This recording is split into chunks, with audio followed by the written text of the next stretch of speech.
जो 2024 में जब बीजेपी इलेक्शन लड़ रही थी, क्या उन्होंने ये वादा उसमें किया था? इस यूनिवर्सिटी का मुद्दा उनका था, उनका सबसे बड़ा मुद्दा था उसमें।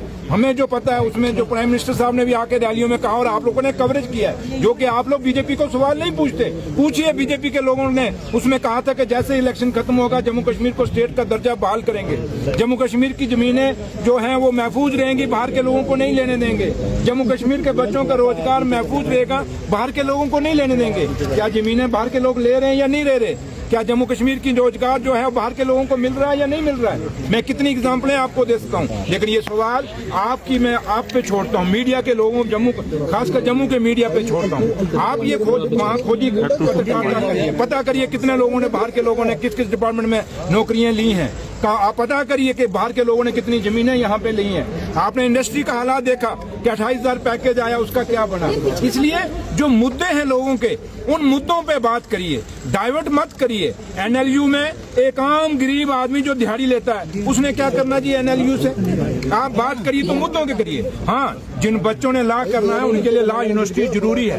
इस जम्मू कश्मीर में हमेशा जब भी इंसाफ हुआ है, नेशनल कॉन्फ्रेंस ने इंसाफ किया है, चाहे IIM के बारे में हो, IIT के बारे में हो, चाहे कास्ट एग्रीकल्चर यूनिवर्सिटी चाहे आज जम्मू में है चाहे कश्मीर में है, जितने भी डिपार्टमेंट, चाहे वो डायरेक्टर एग्रीकल्चर जम्मू है चाहे कश्मीर है, चाहे हॉर्टिकल्चर जम्मू है या कश्मीर है, कितने, चाहे डायरेक्टर हेल्थ है जम्मू है कश्मीर है, ये किसने दिए? नेशनल कॉन्फ्रेंस ने हर जम्मू ये डिसेंट्रलाइजेशन ऑफ पावर की है। तो आज आप नेशनल कॉन्फ्रेंस को सवाल पूछते हमें दुख आता है। आप बताएं बीजेपी को कि आपने क्या किया जम्मू के साथ? आप जम्मू से बीजेपी जीत के आई है, बीजेपी बताए कि जम्मू के लोगों के साथ कौन सा इंसाफ किया है? जब से ये पिछला जब PDP के साथ बीजेपी का अलायंस था, उस समय उन्होंने जम्मू के लिए क्या किया?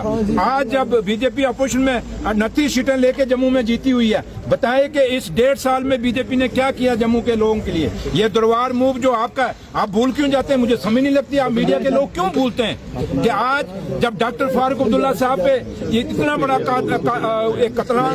एक उनका मर्डर करने का हमला हुआ, अफसोस कि वो लोगों को जितना कंडेम करना चाहिए था जम्मू में लोगों ने नहीं किया।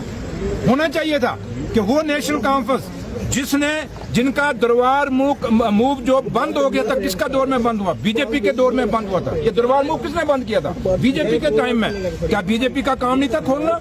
लेकिन जब फारूक साहब की पार्टी की हुकूमत आई, उमर अब्दुल्ला साहब चीफ मिनिस्टर बने, उन्होंने आते साथ ही जम्मू के लोगों की मुश्किलें बिजनेसमैन की देखी, दुकानों की हालात देखी कि दुकानें बंद हो रही हैं, लोगों की दुकानें बिक रही हैं, लोगों की इंडस्ट्री जम्मू में बंद हो रही है। उन्होंने दरबार मूव किया। आज देखें कितना बिजनेस इस 6 महीने में जम्मू में हुआ है। अब जब दरबार द्वारा वापस कश्मीर में जाने वाला, सुन लीजिए, अब आपने बात छेड़ी है तो सुन लीजिए पूरी बात। छेड़ना नहीं था हमें, छेड़ लिया तो हम छिड़ गए। तो इसलिए बात ये है कि आज जब दरबार मूव जम्मू आने से कितनी यहाँ चहलकदमी बढ़ी, कितने लोगों के मकान किराए पे लगे, दुकानें किराए पे लगी, कितना बिजनेस बढ़ा। ये चीजों की आपको नेशनल कॉन्फ्रेंस को, जम्मू के मीडिया को शाबाश देनी चाहिए। इसलिए आप जम्मू के मीडिया से कहूंगा कि हमेशा जम्मू में नेशनल कॉन्फ्रेंस को ये मत छोड़िए कि जब नेशनल कॉन्फ्रेंस एंटी जम्मू है। नेशनल कॉन्फ्रेंस ने हमेशा जम्मू कश्मीर में इंसाफ किया है और बराबरी का हिस्सा लिया है, इसलिए हम हमेशा जम्मू कश्मीर के साथ हैं। Thank you. गलत है आपके सामने जो डॉक्टर फारूक अब्दुल्ला साहब पे अटैक हुआ, वो क्या था? वो सिक्योरिटी लैब्स नहीं था? आप लोगों ने देखा नहीं है?